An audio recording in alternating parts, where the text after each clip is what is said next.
সম্মানিত ভিউয়ার, আজকে আপনাদেরকে আমি এমন একটি পাড়া দেখাবো যেই পাড়ার প্রত্যেকটি বাড়ি খড়ের তৈরি। আধুনিক এবং অত্যাধুনিক যুগে যখন বাড়িগুলো টিন এবং কনক্রিটের তৈরি হচ্ছে, তখনও এই পাড়ার বাড়িগুলো কেন খড়ের তৈরি। এবং এই পাড়ায় প্রায় 30টি পরিবারের 1.5 শতাধিক মানুষ বসবাস করে, নেই কোনো বিদ্যুৎ সুবিধা। তো ভিউয়ার্স, এই পাড়ার মানুষের দুরবস্থা কেন সেই বিষয়টি আপনাদেরকে আমি তুলে ধরার চেষ্টা করব।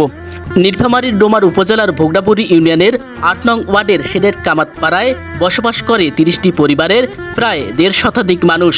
কয়েক দশক আগে গড়ে ওঠা এই বসতির প্রত্যেকটি বাড়ি তৈরি হয় খড়ের তৈরি ছাউনি দিয়ে। দশকের পর দশক ধরে বসবাসরত শেডের কামাত পাড়ার বাসিন্দাদের কোনো বাড়িতে নেই বিদ্যুতের ব্যবস্থা। ভাই নাই কারেন্ট, নাই রাস্তা পথ নাই, আমার খেরে বাড়ি টিনে বাড়ি নাই।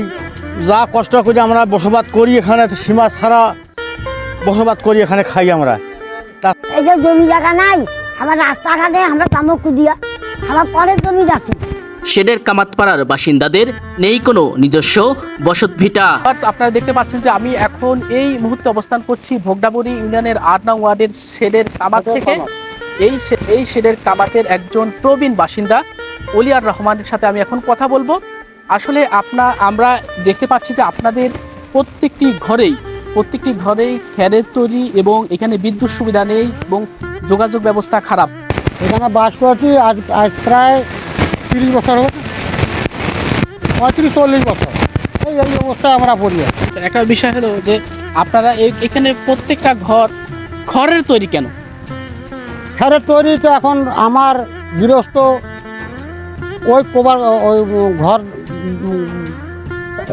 টিনের ঘর দেওয়া দেয় না। আচ্ছা, তখন না টিনের ঘর দেওয়া হবে না। মানে এই জমিগুলো আপনাদের নয়? না, এগুলো আমাদের ওই গৃহস্থর না। আচ্ছা, গৃহস্থর বাড়ি হলো দিনাজপুর। আচ্ছা, ওই আমরা ওই পোস্টদারি হবে, এটা 80 ফুট। এখন এই কাজু পানিতে পড়ি আছি। এখন টিনের ঘরটা কোনো কারেন্টের ব্যবস্থা নেই। আরেকটা বিষয় যে আসলে কারেন্টের ব্যবস্থা নেই। কারেন্টের ব্যবস্থা না থাকার অর্থাৎ বিদ্যুতের ব্যবস্থা নেই। বিদ্যুতের ব্যবস্থা না থাকার কারণ কি?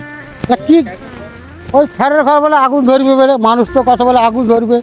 খেরের ঘরের আগুন ধরলে তোমার কী করবেন, এই কারণে আমরা ওই ভাঙ্গা চূড়াতে আসি। আচ্ছা, তারপর আবার এখানে দেখলাম যে যাতায়াতের ব্যবস্থা খারাপ। যাতায়াতের ব্যবস্থা খারাপ। এখন তো ওমার জমি জায়গা আমাদের কি, ওমরা তো দিয়া চায়, এই মালিক দেয়, ওই মালিক দেয় না। এখন ওই অবস্থায় পড়ি আমরা। আচ্ছা, এখন বিষয়টা হলো যে আপনি এই এলাকার এই পাড়ার একজন বাসিন্দা, আপনার আসলে চাওয়াটা কি? আপনি কি চান?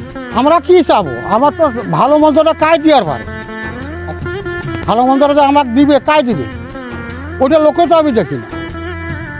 না, আপনাদের চাওয়াটা কি? আসলে আমার চাওয়াটা কি? আমার চাওয়া এইটা, বাড়ি ঘর যদি ভালো হয়, এখানে কারেন্ট হয়, শেষ বয়সে এখানে বাতাস খাই, এইটাই তো ভালো। সরকারি বাড়ি ঘর এখন তো দেয়, আচ্ছা হাতে এখানে বাতাস খামো, বিদ্যুৎ নিয়ে এখানে এইটাই শেষ বয়সে এইটাই ভালো। আর কি ভালো থাকে?